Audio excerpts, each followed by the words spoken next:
3월 4일 정치부회 시작합니다. 윤석열 검찰총장이 오늘 전격적으로 사의를 표명했습니다. 임기를 5달 앞둔 시점이죠. 작심 발언도 덧붙였는데 이 나라를 지탱해온 헌법 정신과 법치 시스템이 파괴되고 있다고 주장했습니다. 많은 사람들이 예상하는 대로 정치에 투신할지도 관심인데 그는 앞으로 어떤 위치에 있든 자유민주주의를 지키고 국민을 보호하기 위해 힘을 다하겠다고 했습니다. 글쎄요, 국민이란 단어가 등장한 걸 보면 일단 가능성은 있어 보이네요. 문재인 대통령은 윤석열 검찰총장의 사의를 즉각 수용했고 곧 후임 검찰총장 인선이 시작될 걸로 보입니다. 자, 류 반장, 윤 총장 사태 관련해서 정치권 반응은 어떻게 나오고 있나요? 네, 민주당은 윤 총장이 얻은 건 정치검찰의 오명뿐이라고 비난을 했습니다. 정치검찰. 네, 재보궐선거에도 큰 영향이 없을 거라는 입장이고요. 네. 반면 국민의힘 측은 법치주의가 무너져 간다고 현 정부를 비난했습니다. 벌써부터 윤 총장을 대선 야권 주자로 분류하는 분위기입니다. 여야 반응이 정말 극명하게 엇갈리는군요.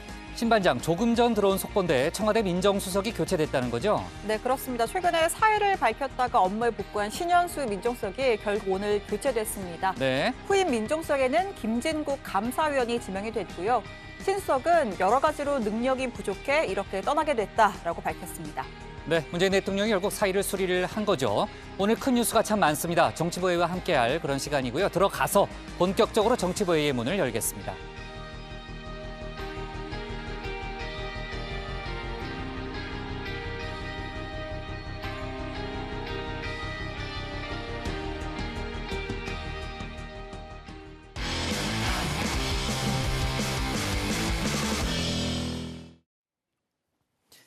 조금 전 얘기했던 대로 윤석열 검찰총장이 임기를 142일 남기고 전격 사의를 표명했습니다. 정부 여당이 추진 중인 검수완박, 저희도 많이 썼던 표현이죠. 검찰 수사권 완전 박탈을 강하게 비판해온 윤 총장이 헌법 정신과 법치 시스템이 파괴되고 있다. 이런 주장을 함께 내놓은 거죠. 문재인 대통령은 1시간 만에 윤 총장의 사의를 수용했고요. 정치권 반응까지 신혜원 반장이 정리해봤습니다. 올 것이 왔습니다. 오늘 오전 윤석열 검찰총장이 오후 2시에 입장 표명을 예고했습니다. 앞서 윤 총장은 정부 여당의 중대범죄수사청 논의를 두고 검수완박은 부패 완판이라 맹비난했죠.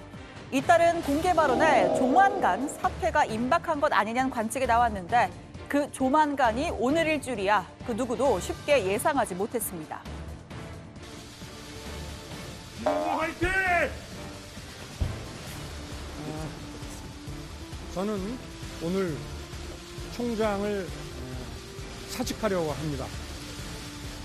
이 나라를 지탱해온 헌법 정신과 법치 시스템이 지금 파괴되고 있습니다. 그 피해는 오로지 국민에게 돌아갈 것입니다. 저는 우리 사회가 오랜 세월 쌓아올린 상식과 정의가 무너지는 것을 더 이상 지켜보고 있기 어렵습니다. 검찰에서의 제 역할은 지금 이제까지입니다. 총장직을 사퇴한다. 검찰에서의 역할은 여기까지다. 해석을 더할 것 없이 군더더기 없는 사의 표명이었습니다. 윤 총장의 원래 임기는 올해 7월까지죠. 헌법과 법치가 파괴되고 상식과 정의가 무너지는 걸 더 이상 지켜보기 어렵다라고 했습니다. 사상 초유의 총장 징계부터 많은 우여곡절을 겪었지만 검찰 수사권 박탈을 추진하는 것만큼은 참을 수가 없었다는 겁니다. 그러나 제가 지금까지 해왔듯이 앞으로도 제가 어떤 위치에 있든지 자유민주주의와 국민을 보호하는 데 온 힘을 다하겠습니다. 그동안 저를 응원하고 지지해 주셨던 분들, 또 제게 날선 비판을 주셨던 분들 모두에게 감사드립니다. 감사합니다. 어떤 위치에 있든 국민을 위해 힘을 쏟겠다. 이 대목에서 향후 정계 진출 가능성이 엿보입니다. 한 정치권 인사는 말만 없었지 사실상의 출정식이라는 평가를 내놓기도 했죠. 어제까지 거치 언급은 없으셨는데 오늘 입장 표명하는 이유 있으십니까? 사퇴 이후에 정치 입문할 계획 있으십니까? 오늘 발표가 어젯밤 윤 총장은 대구를 찾아 직원들과의 현장 간담회를 가졌습니다. 후배 검사들을 향해 국민의 검찰은 인사권자의 눈치를 보지 말고 힘 있는 사람도 원칙대로 처벌하는 게 책무다라고 강조했습니다. 검찰 직원에게 인사권자란 법무부 장관일 테고 검찰총장에게는 대통령을 의미하죠. 윤 총장은 만찬까지 모두 마친 뒤인 밤 9시쯤 다소 상기된 얼굴로 검찰청을 나섰습니다. 인사권자 눈치 보지 말고 싸라고 하셨는데 그 인사권자가 어느 분 말씀하시는 걸까요? 뭐 당연한 얘기니까 우리가 늘 선배들한테 들었던 얘기고. 자, 우리 대구검찰 파이팅. 자, 가겠습니다. 어찌 보면 예견된 사퇴, 하지만 왜 하필 지금 이 타이밍인지가 궁금합니다. 대선과 연관짓지 않을래야 않을 수가 없죠. 인간이 살아가는 과정에 별의 순간은 한 번밖에 안 와요. 별의 순간이요? 그 별의 순간을 제대로 포착하느냐에 따라서 자기가 인생에 국가를 위해서 크게 기여할 수도 있고 못할 수도 있고 그래요. 윤석열 총장에게 별의 순간은 지금이라고 보시는 거죠? 내가 보기엔 별의 순간이 지금 좀 보일 거예요 아마. 차기 대선은 내년 3월 9일입니다. 정치권에서는 통상 대선 출마를 위해 조직을 꾸리고 캠프를 세우고 하는 시간이 최소 1년은 필요하다고 합니다. 대선에 도전하려면 지금이 최적의 시기인 거죠. 오늘 두 법안을 발의합니다. 핵심 내용은 현직 검사와 법관이 공직선거 후보자로 출마하기 위해서는 1년 전까지 사직해야 한다는 내용입니다. 지난해 열린민주당 최강욱 의원이 사실상의 윤석열 출마 방지법을 발의한 것도 변수일 수 있습니다. 지금은 조금 잠잠해졌지만 언제고 민주당의 지원 사격을 받아 통과시킬 수 있는 법안이죠. 다만 대법원은 직업 선택의 자유를 침해하고 다른 공직자와의 차별 소지가 있다는 입장을 밝힌 바 있습니다. 네, 윤석열 총장에 대해서는 여러 가지 평가들이 있지만 한마디로 말씀드리면 그냥 문재인 정부의 검찰총장이다. 그렇게 말씀드리고 싶습니다. 그리고 윤석열 총장이 뭐 정치를 염두에 두고 정치할 생각을 하면서 지금 검찰총장 역할을 하고 있다고 생각하지 않습니다. 더 이상 문재인 정부의 검찰총장으로 있지 않겠다라는 선언이었습니다. 윤 총장은 회견 직후에 박범계 법무부 장관에게 사직서도 제출했습니다. 박 장관은 안타까운 마음이라면서도 정해진 절차에 따라 대통령에게 사직 의사를 보고드리겠다라고 했습니다. 그리고 오후 3시 15분 청와대가 브리핑을 열었죠. 문재인 대통령은 윤석열 검찰총장의 사의를 수용했습니다. 이상입니다. 딱 한 문장, 군더더기 없지만 많은 의미가 담긴 한 문장입니다. 사표를 낸 지 1시간 15분 만에 전격 수리했습니다. 다시 생각해보라는 만류도 후임 인선을 고려한 보류도 없었습니다. 추미애 전 장관의 경우 보름 만에 사표를 수리했고 신현수 민정수석의 경우 근 한 달 만인 오늘 수리했습니다. 이와 비교하면 LTE를 넘어서 5G급 초고속 수리입니다. 청와대 신관계자는 앞으로 사표 수리 관련 행정 절차가 진행될 것이고 후임 임명도 법에 정해진 절차를 밟아 진행될 것이라고 했습니다. 윤 총장에 대한 불쾌감 또는 괘씸함 등 다양한 감정이 담긴 것으로 보입니다. 자, 최근 윤 총장의 행보를 가장 앞서 비판했던 인사는 정세균 국무총리죠. 검찰총장은 행정가다, 정치인처럼 굴지 말라 일갈했습니다. 문 대통령에게 사퇴를 건의할 생각도 있다고 했었는데요.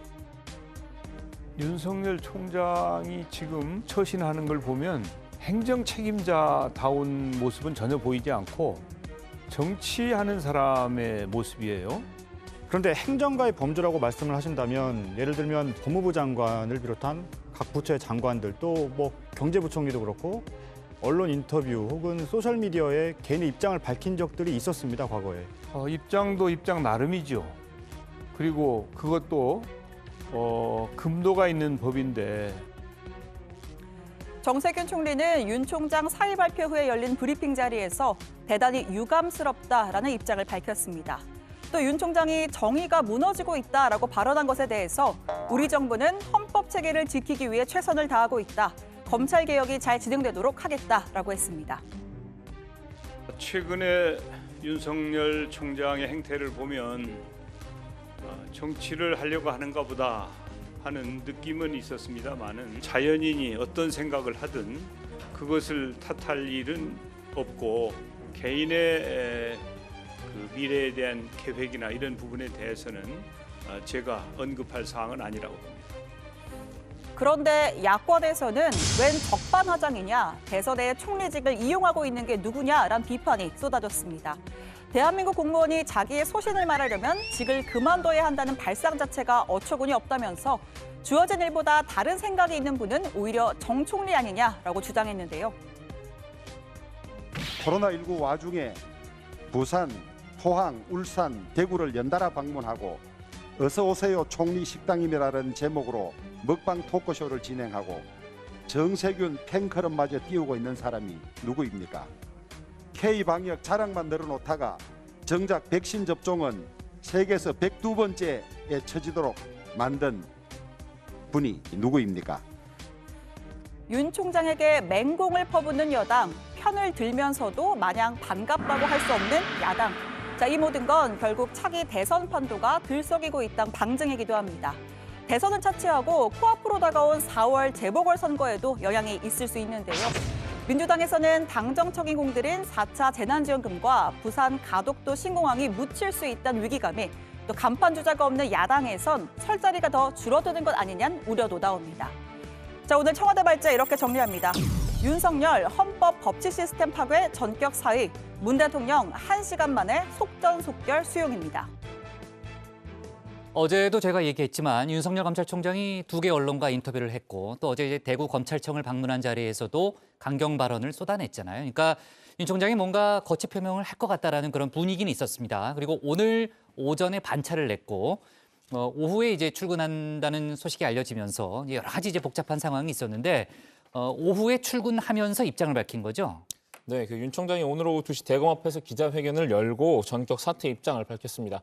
이 나라를 지탱해온 헌법 정신과 법치 시스템이 파괴되고 있다면서 어렵게 쌓아올린 정의와 상식이 무너지는 것을 더는 두고 볼 수 없다고 말했습니다. 그러면서 윤 총장은 검찰에서 할 수 있는 역할은 여기까지다. 앞으로도 어떤 위치에 있든 자유민주주의를 지키고 국민을 보호하기 위해 힘을 다하겠다. 이렇게 강조를 했는데요. 명시적인 언급은 없었지만 검찰 밖에서의 역할, 그러니까 정계 진출을 암시하는 대목으로 읽힙니다. 검찰에서의 제 역할은 지금 이제까지입니다.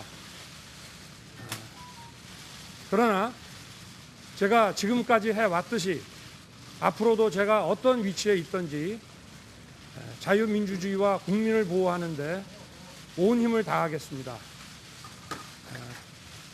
그동안 저를 응원하고 지지해 주셨던 분들, 또 제게 날선 비판을 주셨던 분들 모두에게 감사드립니다.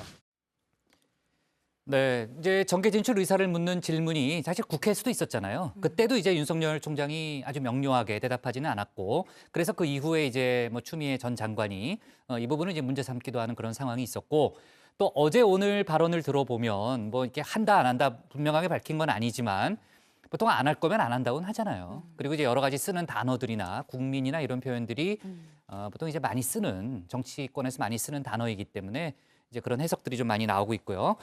윤석열 총장은 지금 어디 있습니까? 퇴근했어요? 네, 일단은 지금 퇴근을 했습니다. 오늘 그 사퇴 기자회견 이후의 일정을 좀 보면 오후 4시에 대한변협회장 접견 일정이 잡혀 있었는데 예정대로 진행을 했고요. 문 대통령이 사의를 수용하긴 했지만 아직 공식적인 사퇴 절차, 그러니까 이 사표의 전자결제 등이 남아있기 때문에 일정은 수행을 했습니다. 자, 오후 5시 50분쯤에 퇴근을 했는데요. 아마 이 내부에서 직원들과 인사를 한 것 같습니다. 꽃다발을 들고 나왔고 이 퇴근길에 기자들을 만나 소회를 밝혔습니다. 들어보시죠. 글쎄, 사람이 들어올 때 나갈 때 잘 판단해서 저도 27년 공직생활 동안 부족한 점도 많았지만 많은 분들의 도움으로 후회 없이 일을 했다고 그렇게 생각을 합니다. 하여튼 여러분들께 다 감사드립니다. 네. 대통령이 1시간 만에 사의 수용했는데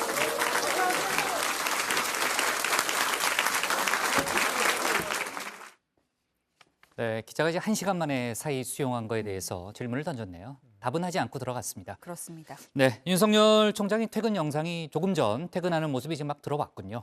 네, 그 퇴근하기 전에요, 신반장. 검찰 내부의 사퇴의 변을 밝혔다면서요? 네, A4 용지 한 6장 분량의 이 퇴직의 변을 검찰 조직원들에게 보냈다고 합니다. 내용을 좀 살펴보면 여러분도 현 상황에 대해 분노하고 걱정하고 계실 것이라면서 헌법이 부여한 저의 마지막 책무를 이행하려고 한다. 총장직을 내려놓는다라고 했습니다.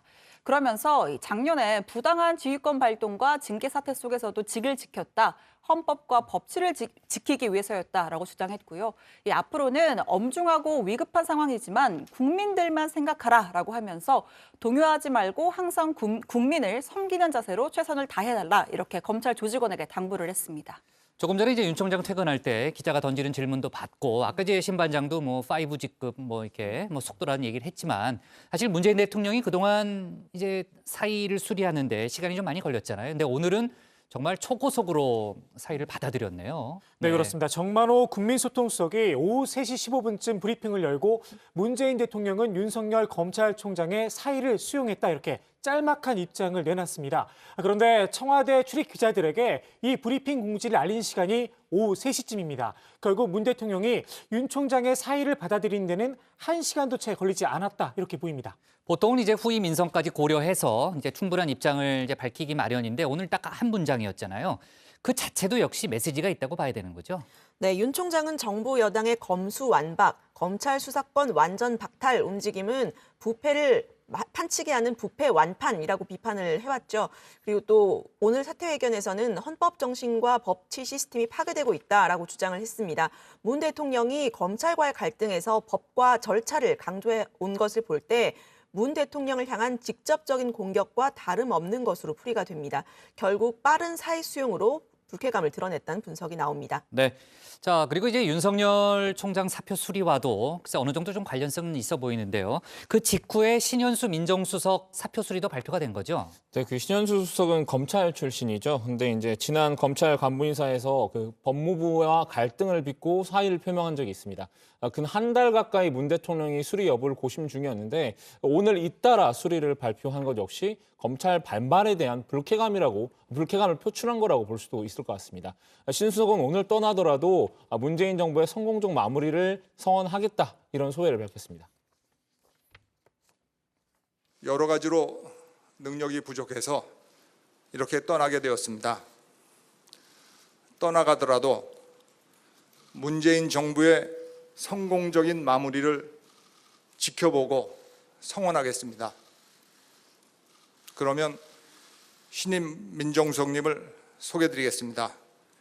김진국 신임 민정수석입니다. 엄중한 시기에 중책을 맡게 돼서 무거운 책임감을 느낍니다. 여러모로 부족한 점이 많습니다만은 맡은 바 소임 최선을 다해서 수행하도록 노력하겠습니다. 지금 발언한 김진국 신임 민정수석 감사원 감사위원 출신이잖아요. 네. 초대 공수처장 후보로도 거론이 되지 않았었나요? 네, 많이 들어보신 분들 계실 텐데 글쎄요. 그때 거론이 됐었습니다. 김진국 수석은 민변 부회장 출신이고요. 또 문 대통령이 참여정부 민정수석일 때 청와대 법무비서관을 지냈습니다. 또 2009년 박연차 게이트 검찰 수사 당시에 문재인 대통령과 함께 노무현 전 대통령을 변호했고요. 문 대통령 대선 캠프에도 참여를 했습니다. 또 다른 문 대통령 측근으로 꼽히는 전해철 장관과는 법무법인 해마로에서 또 함께 일한 경험이 있고요. 또 말씀하신 대로 지난해 초대 공수처장 유력 후보자로도 거론이 됐습니다. 자, 류 반장. 윤 총장 사의가 이제 수용이 됐으니까 후임 검찰총장 인사를 서둘러야 되잖아요. 앞으로 절차가 어떻게 돼요? 네, 일단 검찰은 조남관 대검 차장이 총장 직무 대행을 맡는 체제로 전환이 됩니다. 조직의 혼란을 빨리 추스리기 위해서라도 후임 총장 인선에 이제 속도가 붙을 것으로 보이는데요. 검찰총장 후보자 추천을 위해서는 검찰총장 후보 추천위가 구성이 돼야 되는데 여기에는 당연직 의원 5명, 또 비당연직 의원 4명 이렇게 총 9명으로 꾸려집니다. 9명이 회의를 해서 결정하는군요. 네, 그렇습니다. 당연직 위원은 김형두 법원 행정처 차장, 또 이종엽 대한변호사협회장, 한기정 법학전문대학원 협의회 이사장, 정영환 한국법학교수회장, 이정수 법무부 검찰국장입니다. 후보 추천위가 법무부 장관에게 이 총장 후보자로 3명 이상 추천을 하고 나면 장관이 대통령에게 총장 후보자를 제청하게 됩니다. 네, 차기 검찰총장은 문재인 정부의 남은 임기인 1년여간 검찰 조직을 이끌게 될 텐데요. 중요한 역할을 또 맡겠네요. 그렇습니다. 네. 이 검경 수사권 조정에 따라 달라진 형사법 그리고 시스템의 성공적인 안착, 정부 여당이 추진하는 검찰개혁 과제를 차질 없이 시행할 인물이 낙점될 가능성이 클 겁니다. 차기 총장 후보로는 그동안 이성윤 서울중앙지검장이 가장 유력하게 거론이 되어 왔는데 최근에 김학의 전 장관 불법 출국 수사 관련해서 수사 대상에 올랐죠? 네네. 오른가 하면 또 검찰 내부에서 좀 일부 반발이 있다는 게 부담이 될 수가 있고요. 다른 후보로는 앞으로 총장 직무대행을 맡게 될 조남관 대검 차장이 거론이 됩니다.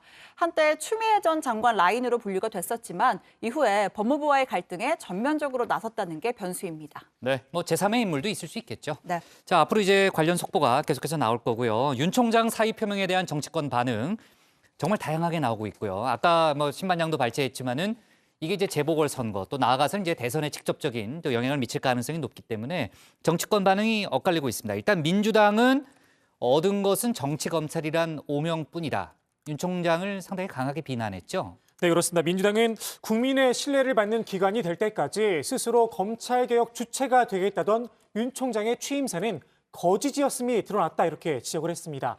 이어 사람에 충성하지 않는다는 윤 총장은 오로지 검찰이라는 권력기관에 충성하며 이를 공정과 정의로 포장해왔다 이렇게 비판을 했는데요.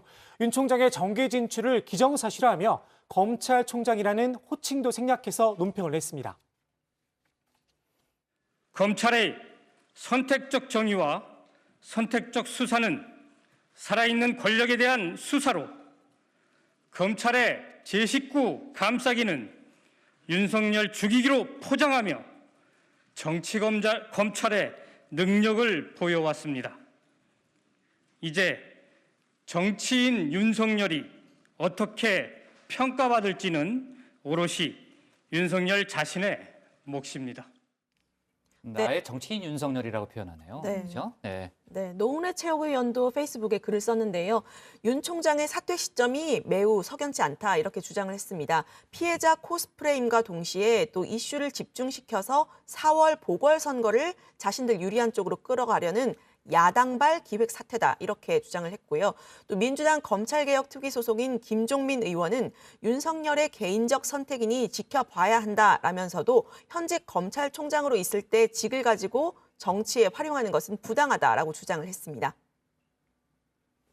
사태 자체가 선거에 영향을 미친다고 생각하지는 않는데 이후에 선거에 영향을 미치기 위해서 행동을 한다면 그때 가서 또 우리가 판단을 해봐야 되고 사태 자체에 대해서는 뭐 그리 평가할 게 없다라는 게 일단. 네, 그건 윤석열 총장의 몫입니다.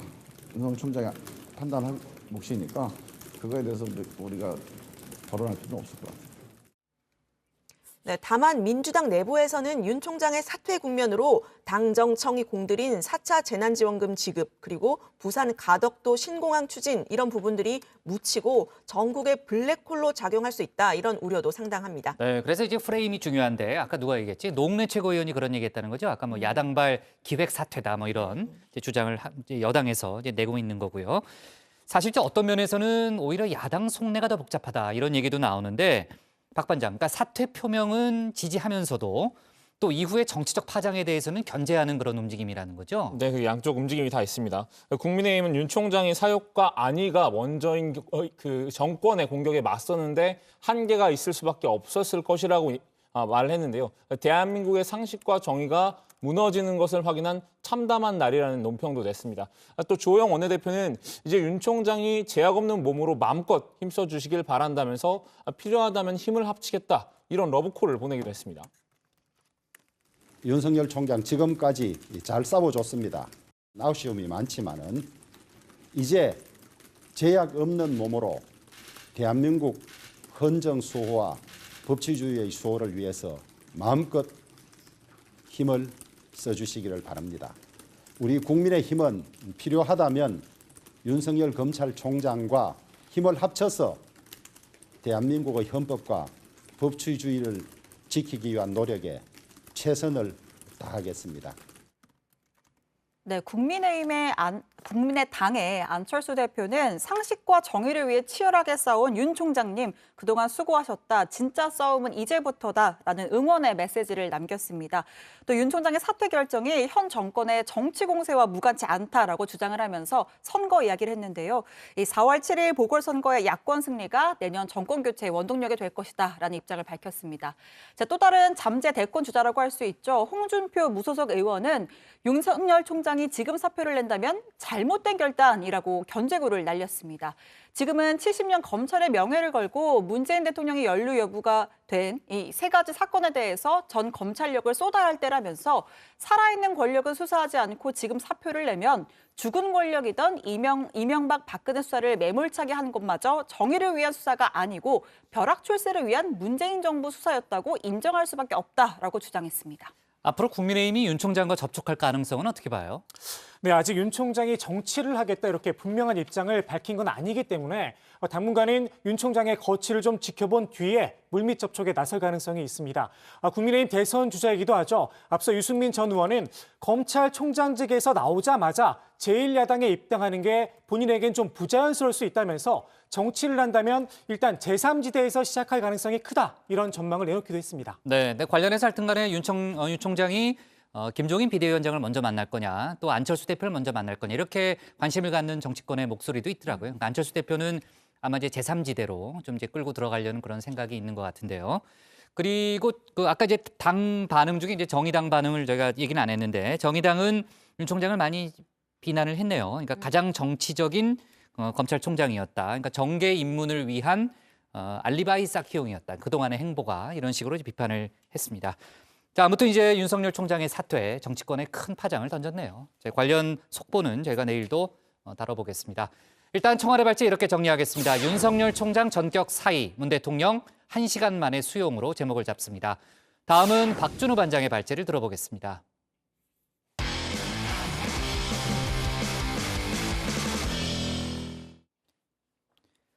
오늘 국민의힘 재보선 최종 후보가 확정됐습니다. 오세훈 후보가 나경원 후보를 꺾고 최종 후보가 되는 역전극을 선출했습니다. 오 후보는 단일화를 반드시 이루겠다는 의지를 다졌고 안철수 대표도 단일화 의지를 내비쳤습니다. 부산시장 최종 후보는 박형준 후보가 됐죠. 박준우 반장이 야권 재보궐 소식을 정리해봤습니다. 또 이게 스타일 자체가 좋잖아요. 대중정치인으로서.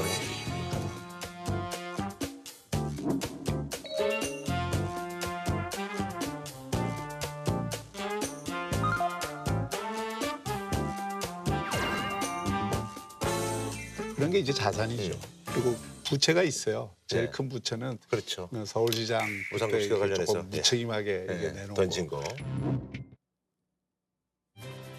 지난 2018년 썰전이라는 프로그램의 한 장면입니다. 오늘 다시 보니까 저 장면은 미래의 국민의힘 부산시장 후보가 서울시장 후보를 평가하는 내용이 됐습니다. 4.7 부산시장 보궐선거 국민의힘 최종 후보자로 기호 4번 박형준 후보, 4.7 서울시장 보궐선거 국민의힘 최종 후보자로 기호 2번 오세훈 후보가 각각 선출되었음을 선포합니다. 시작부터 능숙한 후보가 독하고 섬세한 후보를 꺾었습니다. 오세훈 후보가 나경원 후보를 누르고 국민의힘 서울시장 후보가 된 건데요. 그야말로 깜짝 역전극이었습니다. 나 후보와 빅투로 묶이긴 했었죠. 그래도 각종 여론조사에서 나 후보가 우세했던 만큼 나 후보의 승리 가능성을 점친 사람들이 많았는데요. 오 후보도 결과 발표 전에는 승리를 예상하지 못한 분위기였습니다. 사실 아쉬움이 많이 남는 그런 선거전이었습니다. 최근에 여론조사 결과를 보면 제가 뭔가 이 상승세라는 보도도 나오고 그래서 어차피 막판에 이렇게 초박빙 상태로 흘러갈 거였다면 조금만 더 일찍 결단을 했다면 자신이 최종 후보로 선출됐다는 소리에 오 후보는 목이 메인 듯한 모습이었는데요. 애써 감정을 억누르며 떨리는 목소리로 후보 수락 연설을 이어갔습니다. 임기를 다 마치지 못한 시장으로서 10년간 살아오면서 그 죄책감, 자책감,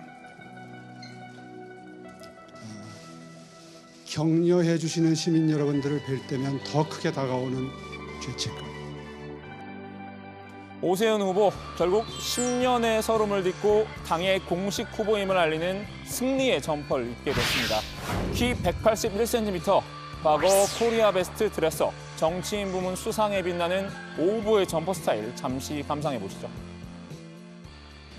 승리의 염원을 담은 당 점퍼 차기식을 진행하도록 하겠습니다. 네, 비상대책위원장님께서는 서울시장 후보인 오세훈 후보에게, 네, 공천관리위원장님께서는 부산시장 후보인 박형준 후보에게 각각 승리의 당 점퍼를 입혀주시면 됩니다. 제가 대학 시절 입었던 일명 과잠이라고도 불리는 야구 점퍼처럼 생긴 것 같은데요. 큼지막하게 새겨진 기호 2번과 오 후보의 이름 세 글자가 눈에 띕니다. 오 후보는 나경원 후보에 대한 덕담도 잊지 않았는데요. 사실 나경원 후보께 정말 진심으로 감사드리고 싶습니다. 이번에 아주 제가 혼쭐이 났습니다. 다 지켜봐 오셨겠지만 정말 가지런하고요. 정말 집념도 강하고 다시 한번 저를 담금질하는 그런 계기를 마련해준 좋은 맞수 우리 나경원 후보. 나경원 후보도 담담하게 결과에 승복했습니다. 마지막까지 불복하며 프랭크 시나트라의 마이웨이와 함께 퇴장했던 그 누구와는 다른 모습이었습니다. 축하드립니다, 오세훈 후보님. 승복합니다. 또 그리고 우리 당의 승리를 위해서 끝까지 최선을 다하겠습니다. 고맙습니다. 네, 아름다운 모습입니다. 네. 어찌 보면 이변이라고 부를 수도 있는 이번 경선 결과 한번 제 나름대로 분석을 해봤습니다. 경선 여론조사 득표율을 잠시 살펴보면요. 오세훈 후보가 41.64%, 나경원 후보가 36.31%였습니다. 오 후보가 나 후보를 5%포인트 이상 차이로 앞선 건데요. 변수로 꼽힌 여성 가산점 10%를 제외하면 실제 두 후보 간 득표율 차이는 9%포인트 가까이 벌어졌던 것으로 보입니다. 오 후보가 아무래도 중도 표심에서 우위를 점한 것 같은데요. 실제로 선거 과정에서 오 후보는 개혁 온건파로서 자신의 정치 행보를 강조해왔죠. 중도층으로의 외연 확장 가능성에서 나 후보보다 앞서 있다. 이 점을 지속적으로 내세웠는데요. 반대로 나 후보에게는 강경보수 이미지 씌우기에 집중을 하면서 대비 효과를 극대화했습니다. 늘 인터뷰를 하실 때마다 나경원 후보가 원내대표 시절에 이 강경 투쟁을 했다라고 말씀을 하십니다. 본인이 중도는 실체가 없다, 호황되다 이런 말씀을 하신 거에 대한 답변이었고요. 강성보수 이거 제가 규정한 거 아닙니다. 본인 스스로가 아까 말씀드린 대로 본인 스스로가 노선을 정하지 않았습니까? 나경원 후보 유튜브에 연일 생얼까지 공개하며 선거운동에 총력전을 기울였는데요. 화장은 지웠지만 강경보수 이미지는 지우지 못했던 것 같습니다. 한마디로 이번 경선 결과는 시민들이 국민의힘에 바라는 게 무엇인지 보여줬다는 생각이 듭니다. 보수 정당이란 정체성을 앞세운 것보다 시대 정신에 따른 개혁을 요구한 것으로 읽히는데요. 김종인 비대위원장의 취임 당시 일성도 보수 우파라는 말을 더 이상 강조하면 안 된다는 메시지였죠. 진취적인 정당이 되겠다는 의지를 표명했었는데요. 사실 김종인 위원장으로서는 중도 이미지의 후보가 뽑혔다고 해도 경선 결과가 썩 탐탁치 않을 수도 있습니다. 그간 오세훈 후보에게 신랄한 비판을 가해왔었죠. 비대위원장 취임 전 오세훈 후보의 면전에서 무상급식 주민투표에 대해 정말 바보 같은 짓이라고 말했던 적도 있었고요. 오세훈 후보가 조건부 출마 선언을 했을 땐 분노를 표출하기도 했습니다. 이건 말도 안 되는 출마 선언을 한 거예요. 그게 어떻게 출마 선언하는 거지. 안철수가 나오면 자기 안 하겠다는 게 그런 무슨 출마 선언이 그런 게 있어요. 오 후보도 김 위원장에 대한 앙금이 있던 걸까요? 지난 토론회에서 4명의 예비 후보들 가운데 유일하게 김종인 비대위 체제를 끝내야 한다고 대답한 게 오 후보였습니다. 정말 헌신적으로 당을 위해서 애를 써주셨습니다. 그런 의미에서 정말 고맙게 생각하지만 불행하게도 외부에서 들어오셔서 그 일을 해주셨기 때문에 그러한 변화가 우리 당의 본질적인 변화로 국민들께 전달되지가 않고 있습니다. 그래도 오보가 당의 최종 후보가 된 이상 두 사람이 표면적인 갈등을 빚을 가능성은 낮을 것 같습니다. 이제 국민의당 안철수 대표와 최종 야권 단일화를 향해 힘을 합칠 텐데요. 오 후보는 최종 후보로 선출되자마자 안 대표와 반드시 단일화를 이뤄내겠다는 의지를 밝혔죠. 그 단일화가 가능하면 야권의 시너지 효과가 극대화되는 단일화로 귀결되어서 반드시 본선에서 박영선 후보를 이기는 그런 단일화가 될 수 있도록 모든 노력을 경주하겠다는 각오를 다시 한번 다지고요. 안 대표를 믿는다면서 조속한 시일 내에 만나겠다고도 말했는데요. 단일화는 빨리 될수록 좋다는 소신을 밝히기도 했습니다. 서두를 필요 없다는 당의 입장과는 결이 다른 겁니다.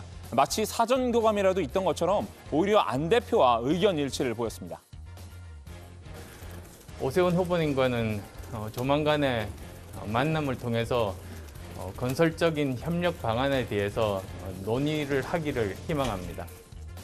오 후보는 안 대표와 서울시 연립정부 구상을 밝히기도 했었죠. 나 후보에 비해서는 안 대표에게 보다 전향적인 자세를 보여왔던 게 사실입니다. 이제 본격적으로 단일화를 둘러싼 룰의 전쟁이 시작될 텐데 아름다운 단일화를 이룰 수 있을지 궁금해집니다. 부산시장 후보 선출 결과는 들어가서 좀 더 얘기를 나눠보겠습니다. 오늘 야당 발제 이렇게 정리합니다. 중도 공략 오세훈 승부수 통했다. 나경원 꺾고 국민의힘 최종 후보로. 안철수 오세훈 후보 간에 이제 단일화 논의가 상당히 이제 좀 빨라질 텐데 그 얘기는 좀 뒤에 해보고요. 서울시장 경선 얘기를 많이 했으니까 이제 부산시장 경선 얘기를 좀 해볼게요. 박형준 후보가 1위를 차지했는데 뭐 이변은 없었다 이렇게 보면 되나요? 네, 그렇습니다. 당내 경선 내내 우위를 점한 박 후보가 예상대로 승리를 거뒀습니다. 경선 여론조사에서 박형준 후보는 54.4%로 1위를 차지했고요.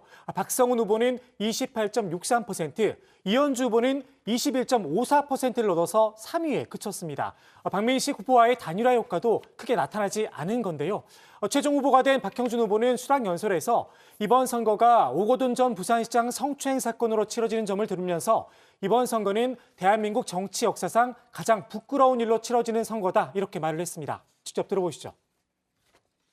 문재인 정권 4년 동안 우리 국민들이 이 폭주하는 정권에 대해서 정말 얼마나 실망하고 분노하고 있는지 현장에서 절절히 느끼고 있습니다. 이 정권의 폭주에 대해서 반드시 제동을 거는 선거가 이번 선거가 되어야 한다고 생각을 합니다. 이현주 후보도 나경원 후보처럼 군말 없이 패배를 인정했는데요. 박형준 후보에게 축하를 전하면서 후보 단일화를 승낙해준 박민식 후보와 마지막까지 최선을 다한 박성훈 후보에게도 응원의 말씀을 올린다고 말했습니다.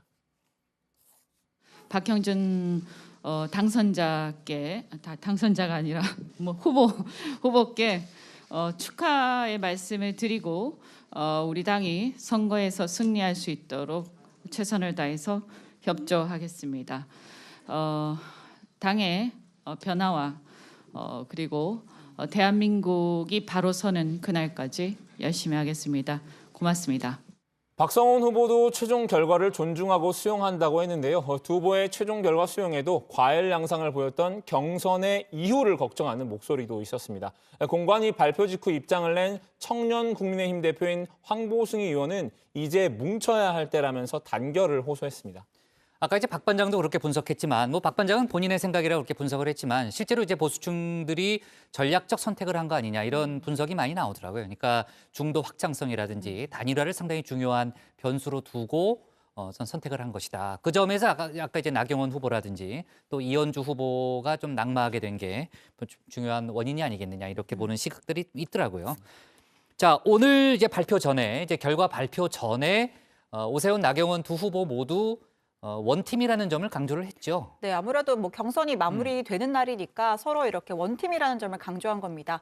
오세훈 후보는 다른 후보들 공약 중에 탐나는 게 많았다 이렇게 말하기도 했고 나경원 후보도 세 후보를 모두 띄우면서 후보가 정해지면 공약을 공유하자 이렇게 화답했습니다. 다른 후보분들도 토론하다 보니까 정말 탐나는 그런 그 공약들이 좀 있었어요. 결과가 나오기 전에 미리 그 부분에 대해서 서로 양해를 하고 약속을 하면 아마 서울 시민 여러분들이 가장 좋아하시지 않을까. 아까 공약 공유 말씀하셨는데요.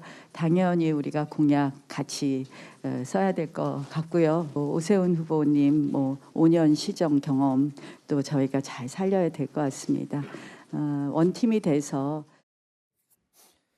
자, 이제 남은 과제는 역시 이제 단일화인데 정진석 공천관리위원장이 입장을 밝힌 게 있죠. 네, 정진석 위원장은 오늘 임기를 마치면서 후보 단일화는 신속하게 또 나를 희생하는 각오로 이뤄내야 한다라고 당부를 했습니다. 2주 동안 충분한 시간을 갖고 새로운 방식의 단일화를 하자 이런 김근식 비전전략실장과는 좀 다른 목소리를 낸 겁니다. 정 위원장은 오늘 오전 페이스북을 통해서 후보 단일화를 하면 이길 수 있다는 것은 지나친 낙관이라고 밝히기도 했는데요. 내 몫을 챙기겠다는 욕심을 드러내는 순간 시너지 효과는커녕 국민들의 외면을 받게 될 것이라고 경고했습니다.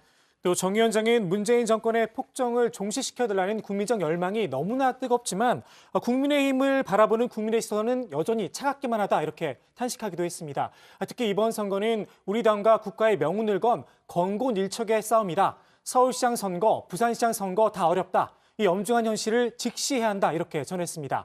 마지막까지 방심하면 안 된다는 메시지를 던진 걸로 보입니다. 앞으로 야권 단일화의 관전 포인트라 할까요? 그런 건 어떤 게 있어요? 네, 안철수와 오세훈 두 후보 모두 중도층 표심을 공략하고 있기 때문에 그 관전 포인트가 될 수 있을 것 같은데요. 오 후보도 경선 토론회에서 서울시 연립정부 얘기를 하면서 안철수는 중도 좌파, 본인은 중도 우파라고 규정하기도 했습니다. 국민의힘 지지층도 중요하지만 민주당도 국민의힘도 지지하지 않는 중도 지지층의 표심이 둘 중 누구한테 쏠린지 지켜봐야 할 것 같고요. 또 두 후보는 곧바로 단일화 협상에 들어갈 것으로 보이는데 새로운 방식이라고 해도 여론조사는 당연히 포함될 것이기 때문에 문항이 주요 쟁점이 될 전망입니다. 적합도와 경쟁력 등 어떻게 질문지를 구성할지 얘기가 나올 것으로 보입니다. 네, 오세훈 후보가 경선 토론에서 정치적 결단에 의한 단일화를 언급하기도 했습니다. 여론조사를 통한 단일화만으로는 지지층을 하나로 모으기가 힘들다라고 한 건데요. 여기서 말한 정치적 결단이라는 게 통 큰 양보를 의미하는 것 같기도 하고 향후 행보를 좀 살펴봐야겠습니다. 안철수 대표가 호응한다면 후보 단일화 여론조사 이전에 서울시 공동 운영에 관한 양자 간 합의가 도출될 수도 있을 것으로 보이고 만일 안 후보가 야권 단일 후보로 선출이 될 경우에는 국민의힘에 입당을 해서 혹은 합당을 해서 기호 2번으로 출마를 할지 아니면 반대로 4번을 고수할지도 관심인데요. 양측은 그동안 출마 기호를 놓고 날카로운 신경전을 벌여왔습니다.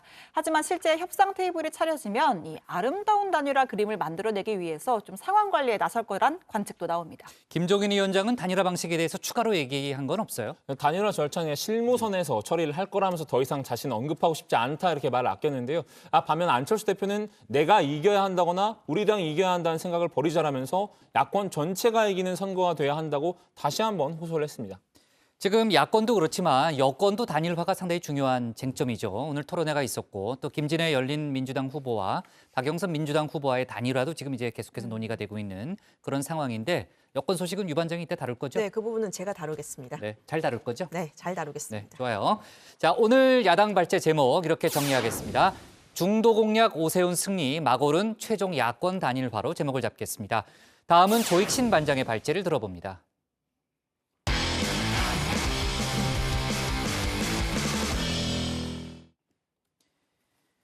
LH 직원들의 3기 신도시 땅 투기 의혹이 커지고 있습니다. 오늘 정부는 총리실을 중심으로 해서 합동조사단을 발족했는데요. 철저한 조사를 통해 발본 세관하겠다는 각오를 다졌습니다. LH 사장을 지낸 변창흠 국토부 장관이 조금 전 대국민 사과도 했는데 관련 내용을 조익신 반장이 정리해봤습니다.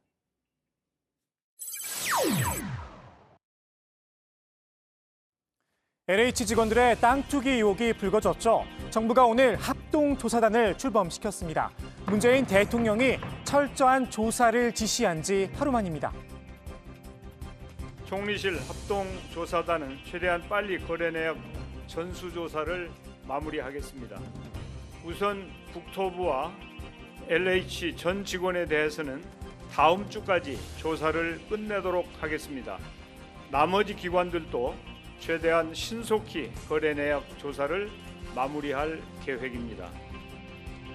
정세균 총리는 다만 서울시나 청와대, 국회는 해당 사항이 없다고 설명을 했습니다. 이번 땅 투기 의혹, 문재인 대통령 입장에선 참 곤혹스러울 듯 싶습니다. 취임사에서 이런 말을 했었죠. 기회는 평등할 것입니다. 과정은 공정할 것입니다. 결과는 정의로울 것입니다. 이번 의혹으로 이 발언이 힘을 잃었습니다. 기회는 자기들끼리, 과정은 아름아름, 그리고 결과는 아시는 대로입니다. 결과라도 정의롭게 바로 잡으려면 응당한 대가가 뒤따라야겠죠. 여러 가지 법률을 동시에 위반한 사건입니다. 가령 부패방지법에도 관련 규정을 위반해가지고 7년 이하의 징역에 처하도록 되어 있고요. 네. 또 토지주택공사법이라고 하는 것도 있고 예. 공공주택특별법이라고 하는 것도 있는데 이건 다 5년 이하의 징역이에요. 그러니까 예. 5년 내지 7년 정도의 징역형을 선고할 수 있는 중대 범죄거든요. 문제는 직무 연관성입니다. 법적인 처벌을 하려면 업무 처리 중 알게 된 비밀이다. 이걸 증명해야 하는데요. 빠져나갈 구멍이 숭숭 뚫려 있다는 게 법조계의 지적입니다. 이번에 문제가 된 LH 직원들 대부분 보상 업무를 담당했었다고 합니다. 엄밀히 따지면 신도시 선정과 1차적인 업무 관련성은 없다고 판단할 수 있습니다. 더욱이 3차 신도시 후보지 이미 언론에도 어느 정도 공개가 된 상황이었죠. 나는 보상 업무만 했을 뿐 신도시 지정 업무는 한 적이 없다고 하면 현행법상 처벌이 어렵다는 지적입니다. LH 직원들도 이 점을 잘 알고 있는 듯합니다. 블라인드엔 이런 글이 올라와 있습니다. 내부 정보를 활용해 부정하게 투기한 건지 본인이 공부한 걸 토대로 부동산 투자를 한 건지는 법원이나 검찰에서 판단할 사안이다. 특별관리지역으로 관리되던 광명시흥은 누가 개발해도 개발될 곳이었다.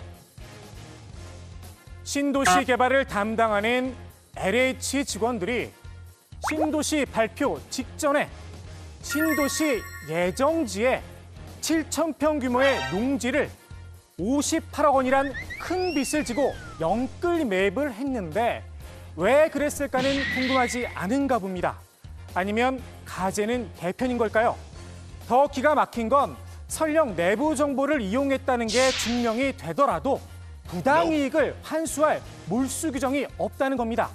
때문에 징계를 받거나 해임이 되더라도 투기이익은 고스란히 챙겨갈 수 있습니다. 이러한 행위가 자본시장에서 일어났다면 내부자의 미공개 정보 이용 행위는 1년 이상의 징역뿐만 아니라 투기이익의 3배 또는 5배 이하의 벌금에 처해지는 중대한 범죄입니다. 다만 현행 부동산 시장에서는 이러한 엄벌 규정이 없습니다. 더불어민주당 뒤늦게 외양간 고치기에 나섰습니다.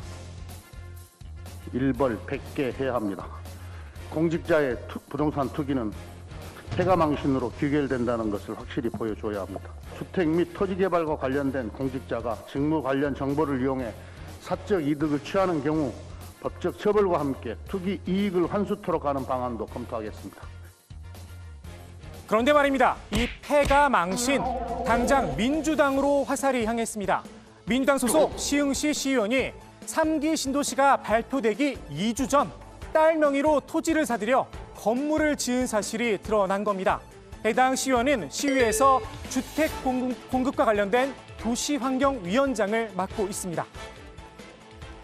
시흥시의원 관련 투기 의혹이 제기된 점도 송구스럽습니다. 당 차원에서 윤리감찰단 조사 등 진상규명을 철저히 하고 국민께서 납득할 수 있는 조치를 취하도록 하겠습니다. 야당은 일개 시의원만의 문제가 아니라고 날을 세웠습니다. 상가 분양권을 받을 자격을 얻었다니 엄마 찬스로 땅 짓고 헤엄쳐 한몫 챙긴 것입니다. 개발 정보에 접근할 수 있는 모든 공직자도 예외가 되어서는 안 됩니다.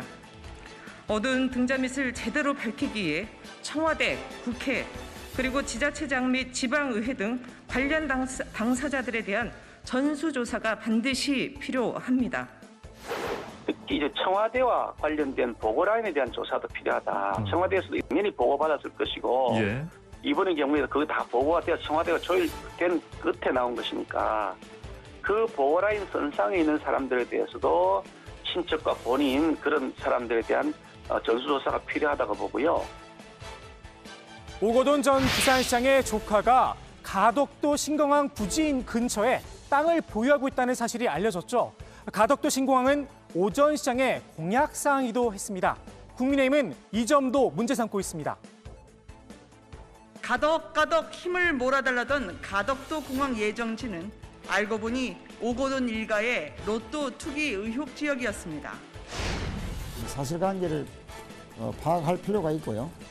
언제부터 소유를 했는지 또 무엇 때문에 소유했는지 그런 부분들은 스스로 또 속히 밝히는 것이 좋겠다.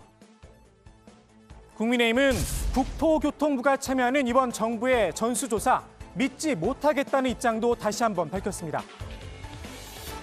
우리 국민의힘은 고양이에게 생선가게를 맡길 수 없듯이 국토부의 조사를 맡길 수가 없고 정부 내에서는 감사원이 철저한 조사를 해야 된다는 입장을 가지고 있고 국회 차원에서도 국정조사를 통해서 문재인 정부 공공기관의 부동산 투기 실체를 낱낱이 밝힐 것을 요구합니다. 이번 사태의 진원주죠. LH가 대국민 사과문을 발표했는데요. 관련 대책도 함께 내놨습니다. 우선 모든 직원과 가족의 토지 거래 시 사전 신고제를 도입하겠다고 밝혔습니다. 또 신규 사업을 추진할 땐 관련 직원과 가족의 토지 소유 여부를 전수조사하겠다 강조를 했습니다. 지금까지 이런 기초적인 조사도 하지 않았었나 조금 놀랍긴 합니다. 고양이에게 생선을 맡긴 게 아니라 아예 생선 가게를 차려줬다고 할까요? 그러니까 직원들이 배짱 좋게 본인 명의로 땅을 산 게 아닌가 생각도 듭니다. 그런데 LH가 내놓은 이번 대책, 과연 실효성이 있을까 싶습니다. 사실 마음만 먹는다면 친척이나 지인을 동원해 차명으로 얼마든지 땅 투기를 할 수 있는데 말입니다. 50년 전 상황을 그린 이 영화에서도 투기는 차명으로 이루어졌습니다. 영동에 땅 좀 사봐. 땅이요. 핵심은 개발 정보 유출을 어떻게 막느냐에 있는 듯한데요. 요즘 검찰의 수사권과 기소권 분리 문제로 시끄럽죠. 전문가들은 국토개발도 계획과 심사를 분리해야 하는 거 아니냐 이런 지적이 나옵니다. 그래야 개발 정보 유출을 막을 수 있다는 겁니다. 일부에선 수능 문제 출제자들을 한동안 호텔에 격리하듯 특단의 대책을 마련해야 한다 이런 주장도 나오고 있습니다. 오늘 국회 발제 이렇게 정리합니다. 정부 땅 투기 의혹 합동조사 착수, 투기 수익은 환수 못한다. 정부가 오늘 합동조사단이죠. 조사단을 출범시켰고 아까 이제 정세균 총리가 직접 기자회견을 열어서 입장을 밝혔습니다. 국민의힘에서는 정부의 조사보다는 사정기관의 수사가 필요한 거 아니냐 이런 주장을 했는데요. 정세균 총리가 직접 입장을 밝힌 게 있죠. 네, 정 총리는 수사기관에 의뢰하면 시간이 오래 걸린다는 문제가 있다라면서 오랜 시간 끌면서 유야무야 되는 것보다 신속하게 국민의 궁금증이나 걱정을 덜어드리는 게 우선순위라고 판단했다라고 했습니다. 이번 합동조사에서 불법행위나 위법행위가 포착되면 그 부분은 당연히 사정기관에 수사를 의뢰하겠다라고도 했습니다. 야당에서는 이제 LH 사장이었던 변창흠 국토부 장관도 조사 대상에 포함시켜야 되는 거 아니냐, 이런 주장을 펼치고 있는데 정세균 총리가 관련해서도 입장을 내놓은 게 있죠. 네, 좀 선을 그었는데요. 정 총리는 조사 과정에서 특별한 상황이 있으면 모르겠지만 지금으로서는 변창흠 장관이 개입하거나 관여했다는 의심은 하지 않고 있다라고 했습니다. 변창흠 장관이 오늘 대국민 사과를 했죠. 바로 조금 전에. 네, 그렇습니다. 그 변창흠 장관은 소관 업무의 주무부처 장관이자 직전에 해당 기관을 경영했던 기관장으로서 책임을 통감한다면서 고개를 숙였습니다. 변 장관은 다시는 이런 일이 일어나지 않도록 철저한 재발 방지 대책을 마련하고 이를 제도화하겠다면서 담당 공직자의 실거주 목적이 아니라 부동산 거래를 엄격히 제한하고 부동산 거래 시 반드시 신고하도록 의무화하겠다 강조했습니다. 조 반장, 문재인 대통령이 어제에 이어서 오늘도 이 LH 사건 관련해서 또 강경한 입장을 내놨죠. 네, 그렇습니다. 문재인 대통령은 신도시 투기 의혹이 일부 직원의 개인적 일탈이었는지 아니면 뿌리 깊은 부패 구조에 기인한 것이었는지 규명을 해서 발본색원하라 이렇게 다시 한번 지시를 했습니다. 관련 제도 개선책도 구조적 문제를 해결할 수 있는 근본적 대책이 될 수 있도록 마련하라 이렇게 주문을 했습니다. 야당에선 감사원에서 감사에 나서야 하는 거 아니냐 이런 이야기도 나오고 있는데요. 이에 대해서도 문 대통령이 입장을 밝혔습니다. 감사원 차원의 감사는 감사원이 판단할 문제라면서 정부 차원에서 선제적으로 빠르고 엄정하게 조사해야 할 것이다 이렇게 강조를 했습니다. 문재인 대통령이 이틀 연속 입장을 밝힌 건 이번 사안을 상당히 엄중하게 보고 있다 이렇게 볼 수 있을 것 같고요. 이번 사안이 이제 부동산 문제이기도 하지만 또 공정의 문제이기도 하기 때문에 상당히 이제 폭발력이 크다고 일단 보는 것 같습니다. 어제 뉴스룸에서 보도를 했던 건데요. LH 직원들의 그 도덕적 해이가 어느 정도인지 가늠해 볼 수 있는 그런 사례가 확인이 됐다는 거죠. 네, 그렇습니다. LH의 한 직원이 유료 사이트에서 온라인 강의를 하다가 내부 감사에 적발이 된 건데요. 강의 내용 부동산 투자였습니다. 이 직원은 스스로를 대한민국 1위 토지 강사, 토지 경매 1타 강사 이렇게 홍보를 했는데요. 자신에 대한 소개글에 부동산 투자 회사 경력 18년 경험으로 토지를 이해한 후에 토지와 관련한 수많은 수익 실현과 투자를 진행했다 이렇게 적어놨습니다. 이 직원은 공기업인 LH를 부동산 투자 회사라고 생각한 것 같은데요. LH는 사규에 업무 외의 영리 활동을 금지하고 있습니다. 그런데 이 직원은 겸직 신청도 하지 않은 것으로 확인이 됐습니다. 네, 실제로 투자를 했던 걸로 확인이 됐다는 거죠. 뉴스룸 보도를 보면. 그죠? 네, 그렇습니다. 네.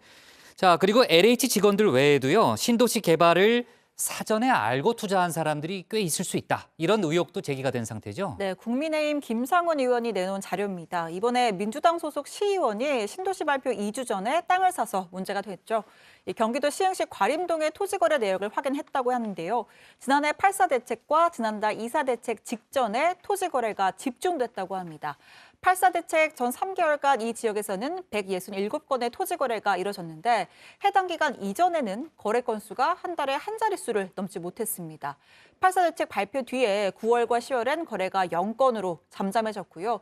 또 2.4 대책 전 3개월 동안 또다시 토지 거래가 30건으로 크게 늘었다는 겁니다. 자, 김 의원은 부동산 대책 발표 직전에 투자가 쏠릴 수는 있지만 해당 지역의 추세는 너무 극단적이다. 확실한 공공정보의 유출 또는 공유를 의심하지 않을 수 없다라고 주장했습니다. 네. 자, 오늘 합동조사단이 출범됐기 때문에 앞으로 이제 관련 속보가 많이 나올 거고요. 상당히 빠르게 조사를 진행할 거다라는 그런 예상이 나오고 있고요. 국민들이 납득할 수 있는 그런 결과를 내놓는 게 중요하겠죠. 자, 오늘 국회 발제 이렇게 정리하겠습니다. 정부 땅 투기 의혹 합동조사 착수, 투기 수익은 환수 못한다로 제목을 잡겠습니다. 다음은 류정아 반장의 발제를 들어봅니다.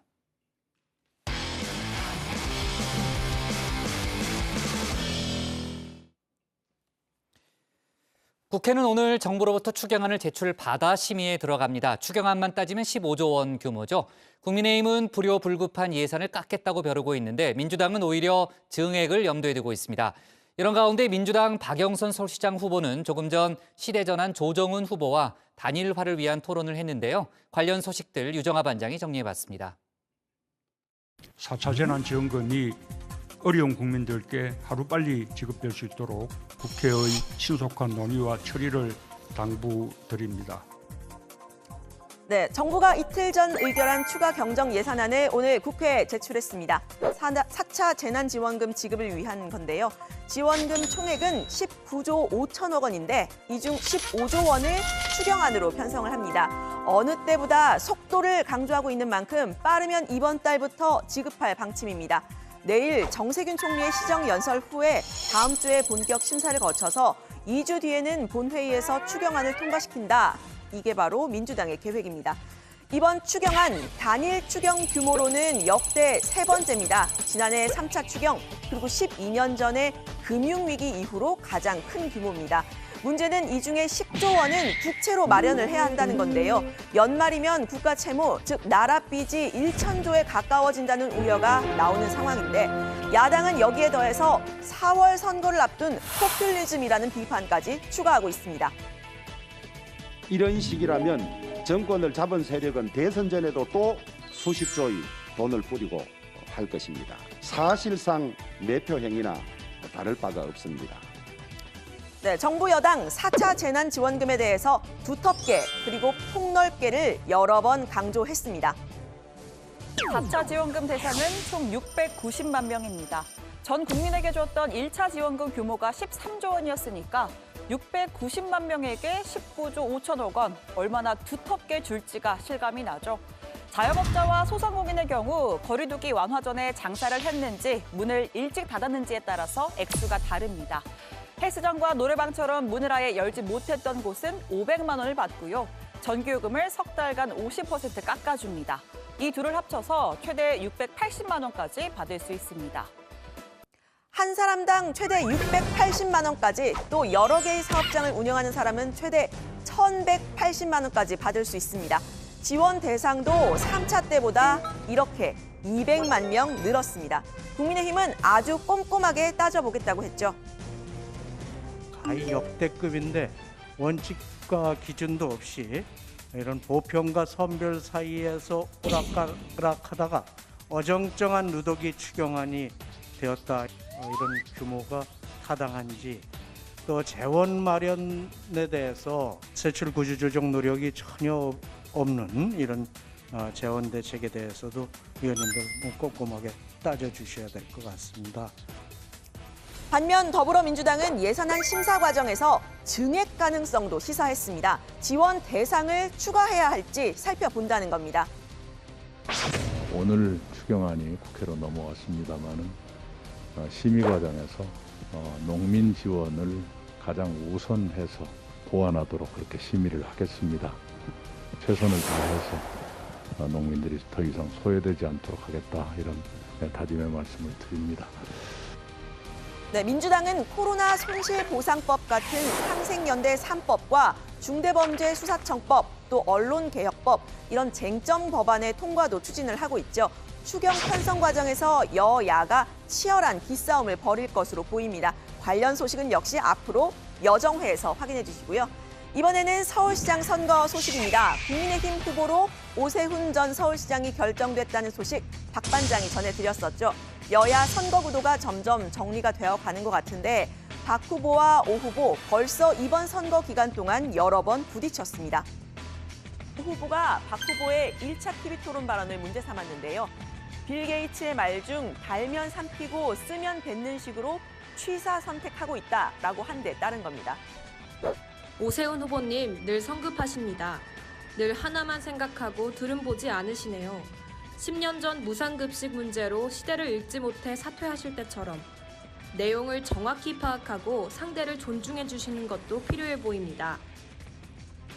오 후보의 경선 승리, 박 후보 입장에서는 그리 달가운 일은 아닙니다. 선명 보수를 지향했던 나경원 후보와 달리 오 후보의 승리는 국민의힘이 중도 표심에 좀 더 다가갔다는 의미로 해석되기 때문인데요. 또 안철수 후보와의 단일화 가능성도 한층 높아졌다는 분석이 나오고 있습니다. 박 후보는 오늘 캠프 진용을 가다듬었습니다. 박 후보 캠프에는 서울 지역 국회의원 41명 중에서 이낙연 대표와 국무위원 3명을 제외하고 모든 의원들이 참여를 한다는 계획인데요. 우선 캠프 대변인으로는 고민정 의원이 내정됐습니다. 고 의원 지난 총선에서 오 후보를 꺾었었죠. 고 의원은 대변인의 시작은 문재인 대통령 후보였고 대통령이 됐다. 이번에는 박영선의 입이 되려고 한다. 반드시 당선시키겠다라는 포부를 밝혔습니다. 비서실장은 이수진, 천준호 의원이 맡고요. 선대위원장은 경선 상대였던 우상호 전 후보가 맡을 것으로 보이는데요. 박 후보가 경선에서 이긴 다음 날 저녁을 함께 먹으면서 도움을 요청한 것으로 알려집니다. 어젯밤에 둘이 만나서 저녁 먹고 그러셨어요? 필승을 다짐했는데요. 제가 마음이 많이 짠했습니다. 뭐라 그러세요, 우상호? 나 괜찮아 이렇게 마음속에 많이 서운함이 있을 것 같은데 내색을 안 하고 오히려 저한테 아이 필승해야지 필승 이러면서 네, 그리고 오늘 오후 2시입니다. 우리 국장과 반장들의 눈은 모두 윤석열 검찰총장의 입에 쏠렸지만요. 저 여당 반장 유 반장만큼은 박영선 후보와 조정훈 후보의 단일화 토론을 받습니다. 두 사람 주 4일째 혹은 주 4.5일째에 대해서는 그 취지에 공감대를 가졌는데요. 논쟁도 있었습니다. 조 후보는 박 후보의 부동산 공약에 대해서 약속한 30만 채 중에 내년 6월까지 완성될 건 장난감 레고가 아니고서는 단 한 채도 없다라고 했고요. 또 소상공인 5천만 원 무이자 대출 공약에 대해서는 받고 더블로 가자는 식이라면서 근본적 대책이 아니라고 했습니다. 박 후보 역시 조 후보 공약의 현실성을 문제 삼았는데요. 두 사람의 단일화는 주말 동안 여론조사를 거쳐서 다음 주 월요일 결과가 정해집니다. 열린민주당 김진애 의원과의 여권 단일화 소식까지 들어가서 더 이야기를 해보고요. 어제 박 후보가 검찰개혁 이슈에 일가견이 있다 이런 말씀 드렸었는데 오늘 검찰총장 이슈가 나온 김에 박 후보가 말하는 검찰총장 되는 법 영상으로 보여드립니다.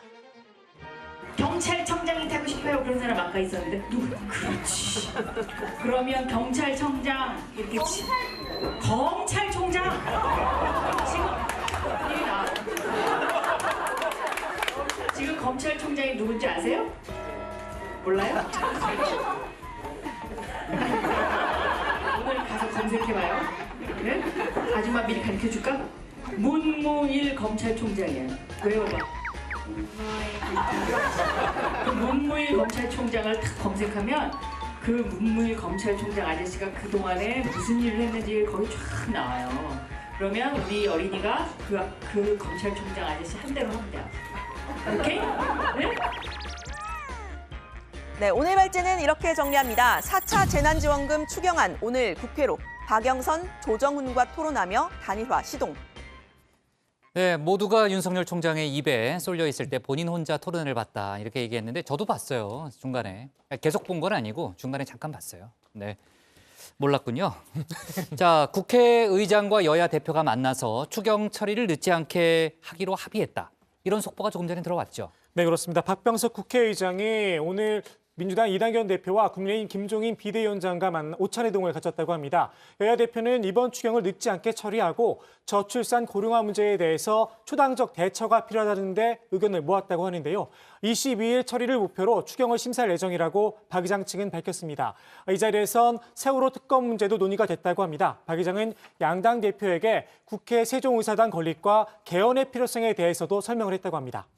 유 반장, 아까 자리에 들어가서 얘기한다고 그랬으니까요. 열린민주당 김진애 후보와의 단일화, 그러니까 그 민주당 박영선 후보와 그건 어떻게 되고 있어요? 네, 사실 오늘 진전된 소식은 아직 들어오지 않고 있습니다. 아, 그래요? 네. 네. 아무래도 민주당이 시한으로 제시한 8일, 그리고 김 후보가 제시한 그 후보 등록 기한이 18일과는 아직 거리를 좀 좁히지 못한 것 같은데요. 또 더 길게 보면 투표용지 인쇄가 28일이기 때문에 그 전에 단일화가 되면 사표를 막을 수가 있습니다. 그러니까 그때까지 이제 시간이 있는 거고요. 오늘은 김 후보는 아니고 김 후보와 가까운 다른 쪽에서 완주 얘기가 나왔는데요. 한번 들어보시죠. 바라보는 지지자들은 두 분이 아름다운 단일화를 하기 원하실 거예요. 예. 그런데 저는 그냥 나갈 수도 있을 거라고 생각합니다. 김진애 후보가 그냥. 자, 그리고 이제 그 좀 다른 얘기지만 김진애 후보의 의원직을 계승할 김의겸 전 청와대 대변인에 대해서 정치권에서 뭐 많은 말들이 나왔네요, 오늘. 네, 그렇습니다. 김진애 후보는 주인공인 본인 대신 김 전 대변인에 대한 가십성 기사가 더 많다면서 어제는 아예 같이 기자회견장에 섰었죠. 그런데 야권의 공격은 그 이후에 더 거세지는 것 같습니다. 특히 LH 직원들의 부동산 투기 의혹이 불거진 시점이라 더 그럴 것 같습니다.